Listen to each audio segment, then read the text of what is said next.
সন্তান গর্ভে থাকাকালীন সময়ে কোন মা যদি সূরা মারিয়ামের আমল করে আর যদি আল্লাহ পাক রব্বুল আলামিন তাকে কন্যা সন্তান দান করেন, তাহলে পৃথিবীর শ্রেষ্ঠ নারী ঈসা নবীর মা হযরত মরিয়ম আলাইহিস সালামের মতো এমন দামি সন্তান দান করবেন, এমন চরিত্রওয়ালা সন্তান দান করবেন। আর যদি আল্লাহ পাক রব্বুল আলামিন তাকে কোন পুত্র সন্তান দান করেন, তাহলে হযরত ইয়াহইয়া আলাইহিস সালাম, জাকারিয়া আলাইহিস সালাম, ইয়াকুব আলাইহিস সালাম, হযরত ইসমাঈল আলাইহিস সালাম, ইব্রাহিম নবীর মতো এমন উত্তম চরিত্র দান করবেন। সুবহানাল্লাহ। এই জন্য প্রতিটা মায়ের উচিত সন্তান গর্ভে থাকাকালীন সময় এই সূরা মারিয়াম তেলাওয়াত করা। সন্তান সুন্দর হবে, সুস্থ হবে, নেককার হবে, পরহেজগার হবে। এই মারিয়ামের ব্যাপারে আল্লাহ পাক রব্বুল আলামিন একটা সূরাই নাজিল করেছেন, সূরার নাম সূরা মারিয়াম। এই মারিয়াম আলাইহিস সালাম কিন্তু সাধারণ কোনো মানুষ ছিলেন না। মারিয়াম কেমন দামি নারী ছিল! মারিয়াম আলাইহিস সালামের খালু ছিল জাকারিয়া আলাইহিস সালাম। জাকারিয়া আলাইহিস সালাম ছিল মসজিদে আকসার ইমাম। হযরত জাকারিয়া আলাইহিস সালামের কাছে মারিয়াম থাকতো।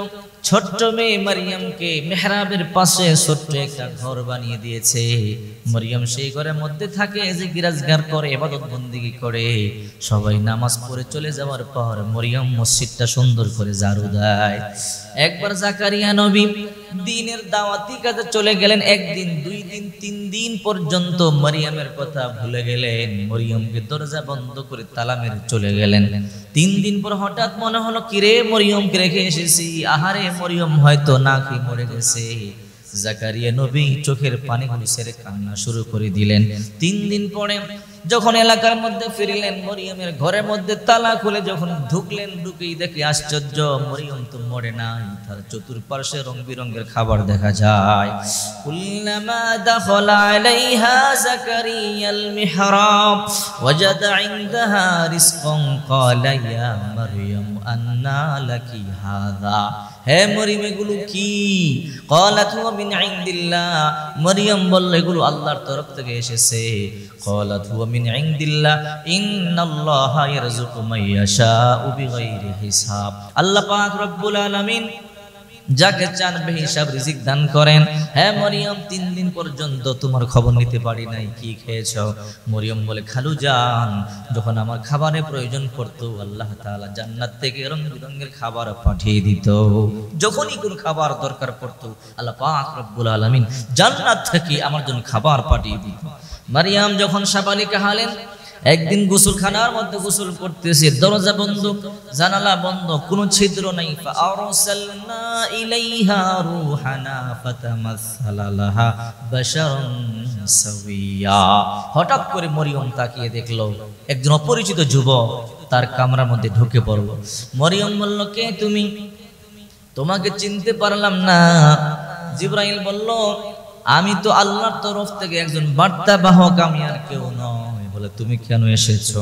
লিয়াহাবালাকি গুলামান জাকিয়া। আমি এসেছি তোমাকে একটা সৎ পবিত্র পুত্র সন্তান যেন দান করা যায়। মরিয়ম বলে, কি কথা বলো? এখনো পর্যন্ত লাম ইয়ামসাসনি বাশার ওয়ালাম আকু বাগিয়া। কোন মানুষ আমাকে স্পর্শ করে নাই, আমি কোনো খারাপ কাজও করি নাই, ব্যভিচারিণীও নয়, আমার আবার পুত্র সন্তান কিভাবে হবে? তখন হযরত জিবরাইল বলল, এটা তোমার রবের জন্য একদম সহজ, তোমার রব বলেছে। জিবরাইল একটা ফু দিলেন, সাথে সাথে মরিয়ম গর্ভবতী হয়ে গেল। ফাজাকা ফাহামালাতহু ফাতাবাদাত বিহি মাকানান কাসিয়া। মরিয়ম গর্ভবতী হয়ে গেল, সাথে সাথে এলাকা ছেড়ে দূরে চলে গেল। মনে মনে চিন্তা করে, এই যে আমার বিবাহ হয় নাই, আমি কোনো অপকর্ম করি নাই, আমার গর্ভে সন্তান আসলো, এলাকার লোকেরা জিজ্ঞাসা করলে কি জবাব দেব? এই জন্য মারিয়াম এলাকা ছেড়েই চলে গেল। ফাজাআহাল মাখাদু ইলা জিদঈন নাখলা ক্বালাত ইয়া লাইতানি মিতু ক্বাবলা হাযা ওয়া কুনতু নাসিয়াম মানসিয়া। প্রসব বেদনা তাকে খেজুর বৃক্ষের নিচে আশ্রয় গ্রহণ করতে বাধ্য করলো। আর মরিয়ম চোখের পানিগুলো ছেড়ে ছেড়ে কান্না শুরু করে দিলেন। ক্বালাত ইয়া লাইতানি মিতু ক্বাবলা হাযা ওয়া কুনতু নাসিয়াম মানসিয়া। এমন অবস্থা হওয়ার পূর্বে যদি আমার মরণ হয়ে যেত, অথবা মানুষের জীবন থেকে যদি বিলুপ্ত হয়ে যেতাম, তাহলে আমার ভালো হতো। ফানাদাহা মিন তাহতিহা আল্লা তাহজানি কদ জাআলা রাব্বুকি তাহতাকি সারিয়া। নিম্ন দেশ থেকে ফেরেশতারা আওয়াজ দিয়ে বললেন, হে মারিয়াম তুমি কান্না করো না, দুঃখ করো না, তোমার পায়ের নিচে আল্লাহ পাক রব্বুল আলামিন একটা নহর জারি করেছে, তুমি যে খেজুর গাছের নিচে আসো ওই খেজুর গাছের কাণ্ড তুমি নাড়া দাও, সুপক্ষ খেজুর তোমার উপরে পতিত হবে। ফাকুলি ওয়াশরাবি ওয়াকরি আইনা, তুমি ওই খেজুর খাও আর পানি পান করো, চক্ষু শীতল করো, তোমার টেনশন নাই, ভয় নাই। মানুষ জিজ্ঞাসা করলে কোনো কথা বলবা না, বলবা আমি রোজা রেখেছি। ফালান উকাল্লিমাল ইয়াওমা ইনসিয়া, আজ আমি কোনো কথাই বলবো না, সোম আমি রোজা রেখেছি। ওই সময় মানুষ রোজা রাখলে কোনো কথাই বলতে পারতো না।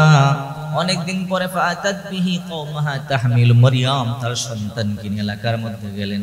এলাকার লোকেরা বলে, ক্বালু ইয়া মারইয়াম লাকাদ জিইতি শাইআন ফারিয়া ইয়া উখতা হারুন মা কান আবুকি মুরআ সাউই ওয়া মা কানাত উম্মুকি বাগিয়া। মরিয়ম কি করছো?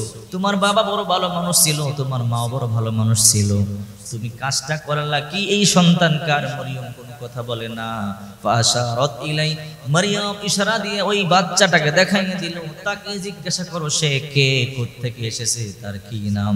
তখন তারা বলল, ক্বালু কাইফা নুকাল্লিমু মান কানা ফিল মাহদি সাবিয়া, বাচ্চা আবার কেমনে কথা বলে? মরিয়ম তখন বলে, আমি কিছু জানি না, জিজ্ঞাসা করে দেখো। একজন বলল জিজ্ঞাসা করো, একজন জিজ্ঞাসা করলো, রে বাচ্চা তোমার কি নাম, কি তোমার পরিচয়, কোথা থেকে এসেছো বলো। তখন ওই ছোট শিশু মায়ের কোল থেকে বলে, ক্বালা ইন্নী আবদুল্লাহ আতানিয়াল কিতাবা ওয়া জাআলানি নাবিয়্যা, আমি আল্লাহর বান্দা, আল্লাহ আমাকে নবুয়তি দান করেছেন, আমি একজন নবী, আল্লাহ পাক রব্বুল আলামিন আমাকে কিতাব দান করেছে। সুবহানাল্লাহ, এলাকার লোকদের ভুল ভেঙে গেল। এই জন্য সূরা মারইয়াম দামি সূরা, যে মা তার গর্ভকালীন সময় সূরা মারইয়াম তেলাওয়াত করবে, আল্লাহ পাক রব্বুল আলামিন তার সন্তানকে মারইয়ামের মতো উত্তম চরিত্র দান করবে, মরিয়মের মতো দামি বানাবে। আর যদি ছেলে সন্তান হয়, ইয়াহইয়া আলাইহিস সালাম, জাকারিয়া আলাইহিস সালাম, ইসহাক আলাইহিস সালাম, ইয়াকুব আলাইহিস সালাম, ইব্রাহিম, ইসমাইল নবীর মতো এমন দামি চরিত্র দান করবে। আর সন্তান সুস্থ হবে, নেককার হবে, পরহেজগার হবে। এইজন্য গর্ভধারিণী মা প্রতিদিন এশারের পরে যখন ঘুমোতে যাবেন, ওযু করে সূরা মারইয়াম তেলাওয়াত করবেন। প্রত্যেকটা মা যখন ঘুমোতে যাবেন, রাত্রিবেলা ঘুমানোর পূর্বে গর্ভবতী মা সূরা মারইয়াম তেলাওয়াত করবেন। সূরা মারইয়াম তেলাওয়াত করে পানির মধ্যে দম করে ফু দিয়ে ওই পানিটা পান করে ঘুমিয়ে যাবে। আল্লাহ পাক আপনার গর্ভের সন্তানকে সুস্থ রাখবেন, নেককার বানাবে, পরহেজগার বানাবে। রাসূল করিম সাল্লাল্লাহু আলাইহি সাল্লাম সাহাবায়ে কেরামদেরকে বেশি বেশি সূরা মারইয়াম তেলাওয়াত করার আদেশ